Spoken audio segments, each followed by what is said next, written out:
सभी लोग आ गए हैं। सभी लोग आ गए हैं तो आपको study Ninja with Arjun channel तरफ से नमस्कार। तो आप स्क्रीन पर देख ही रहे होंगे कि हमने कौन सा टॉपिक लिया है। तो ये टॉपिक को अगर सही तरीके से समझना चाहते हैं तो आप वीडियो में शुरू से लेकर अंत तक बने रहना पड़ेगा। तो वीडियो ज़्यादा देरी न कर हम शुरू करते हैं। पहले देखेंगे कि टॉपिक का क्या नाम है, उसके बाद देखेंगे कि परिभाषा क्या लिखा है, ठीक। और फिर उसके बाद हम देखेंगे कि इसको हम किस तरह से समझेंगे, ठीक। समझकर याद करना है। तो पहले देखते हैं टॉपिक का क्या नाम है। पहले इसका कलर चेंज कर लेते हैं।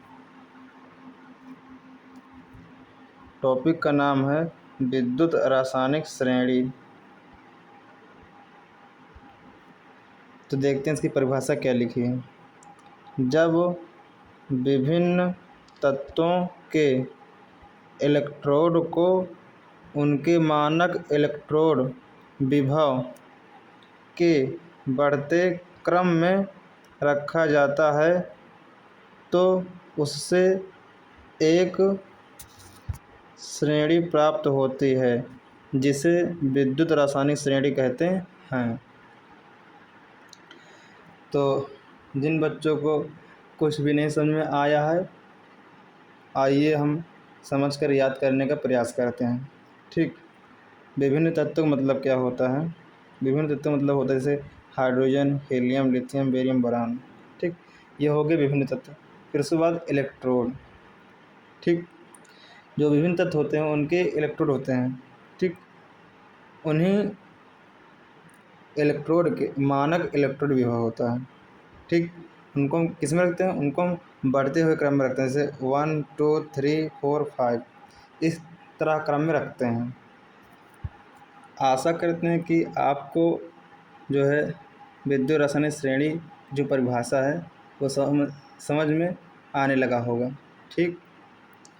तो आइए हम प्रयास करते हैं याद करने की।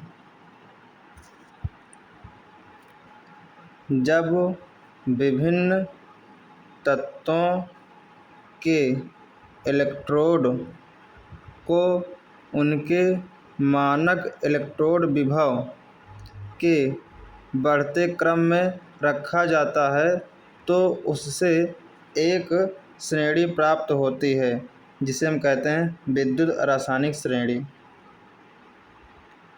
अगर आपको परिभाषा नहीं याद हुई है तो आप परिभाषा इस चार्ट के माध्यम से याद कर सकते हैं। जैसा कि अभी हाल ही में मैंने बताया कि विभिन्न तत्व क्या है, जैसे हाइड्रोजन हो गया, हीलियम हो गया, लिथियम हो गया, बेरियम हो गया, बोरान हो गया, ठीक। तो ये जो है इनके विभिन्न तत्वों के इलेक्ट्रोड होते हैं। इन्हीं इलेक्ट्रोड के जो है मानक इलेक्ट्रोड विभव होते हैं। जो मानक इलेक्ट्रोड विभव होते हैं ना, उनको बढ़ते हुए क्रम में रखा जाता है। जैसे हो गया 1 2 3 4 5। यहाँ तक अगर बातें आपको समझ में आ गई होगी तो परिभाषा आपको यूँ ही याद हो जाएगा, ठीक। तो ध्यान से सुनना आपकी बार। जब विभिन्न तत्वों के इलेक्ट्रोड को उनके मानक इलेक्ट्रोड विभव के बढ़ते क्रम में रखा जाता है तो उससे एक श्रेणी प्राप्त होती है जिसे कहते हैं विद्युत रासायनिक श्रेणी। आशा करते हैं कि आपको विद्युत रासायनिक श्रेणी की परिभाषा समझ में आ गई होगी और याद भी हो गया होगा। तो आप कमेंट बॉक्स में बताना कि आपको टॉपिक ये कैसा लगा, ठीक। और वीडियो को लाइक भी करना, और जो बच्चे चैनल पर नए हैं वो चैनल को सब्सक्राइब कर लीजिए, ठीक। जो बच्चे क्लास 9th में हैं अगर वो वीडियो देख रहे हैं तो वो हमारे चैनल से जुड़कर पढ़ाई कर सकते हैं, ठीक।